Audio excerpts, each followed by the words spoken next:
Thank you for visiting my screencast discussing the 5 themes of geography. My name is Brian Barry, and I will be helping you to better understand some of the terms we will be using during our first semester in freshman geography. The first theme we will discuss is location. Location describes where something is and can also help to understand why it is there. Furthermore, we will discuss absolute location and relative location. When we discuss absolute location, we are talking about a specific place on Earth that is universally understood. The intersection of the latitude and longitude lines determines a location on the Earth's surface. This global address can also be called the location grid coordinates. For example, GPS technology uses these coordinates. Two more examples are Michigan's location and Mount Pleasant's location. Michigan's absolute location is approximately 43 degrees north latitude and 85 degrees west longitude. Mount Pleasant's absolute location is 43 degrees 35 minutes north latitude and 84 degrees 46 minutes west longitude. Notice how Mount Pleasant is described differently? This is because the more precise location requires a more precise address. The subdivisions of minutes and seconds helps find location addresses to within inches. As you can see here, this is a map of Michigan. The orange pin is Mount Pleasant, Michigan. The second type of location is relative location. Simply put, this describes where a place is in relation to another place. This is a more descriptive way of sharing location, using cardinal directions such as north and south, and intermediate directions such as region describes relative location. When describing Michigan's relative location, we would say Michigan is bordered by Canada on the north, Indiana and Ohio on the south. Lake Huron and Lake Erie lie on Michigan's east coast, while Lake Michigan forms Michigan's west coast.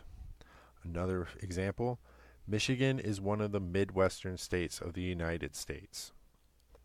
The second theme of geography is place. This also means the physical characteristics of a place. Some of these include land features or the physical landscape of the land. Is the place flat or mountainous? Is it cold, hot, dry, and or wet? Is there water or is it wooded? These are some of the questions that would describe the physical characteristics of a place. Some of Michigan's physical characteristics include tall deciduous trees mixed with pines, flat lands contrasting with sloping hills, 4 seasons, and of course, beautiful shorelines. Another way of describing place would be by identifying the human characteristics of a place.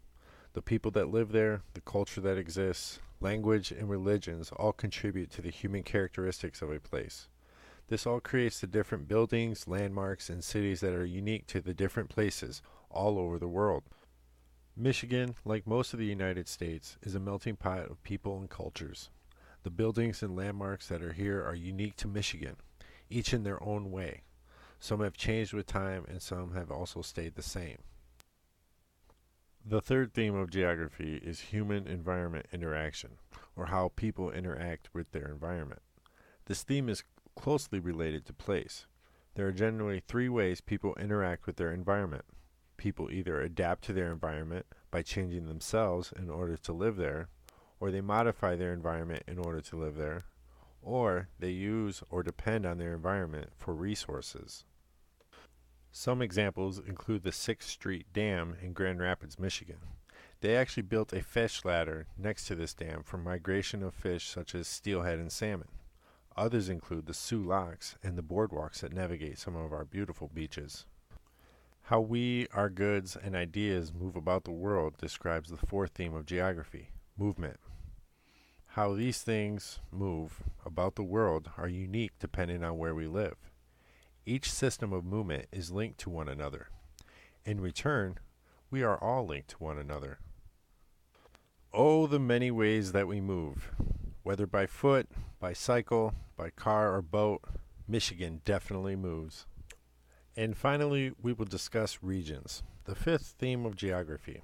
Regions are characteristics one place has in common with another. An example of political regions would be the United States of America. A landform region would be like North America. Agricultural regions would be indicated by crops or other agriculture that is present. and cultural regions are shaped by the people that live there. Michigan is a part of many different regions. For example, as a member of the United States, Michigan is a Midwestern state. It is located in a cold region of the United States. There are many farming communities as well as cities. Michigan is a state that culturally enjoys the outdoors. This concludes my first screencast describing the 5 themes of geography. Thank you for viewing this screencast. This is a list of references of information and photos of my PowerPoint presentation.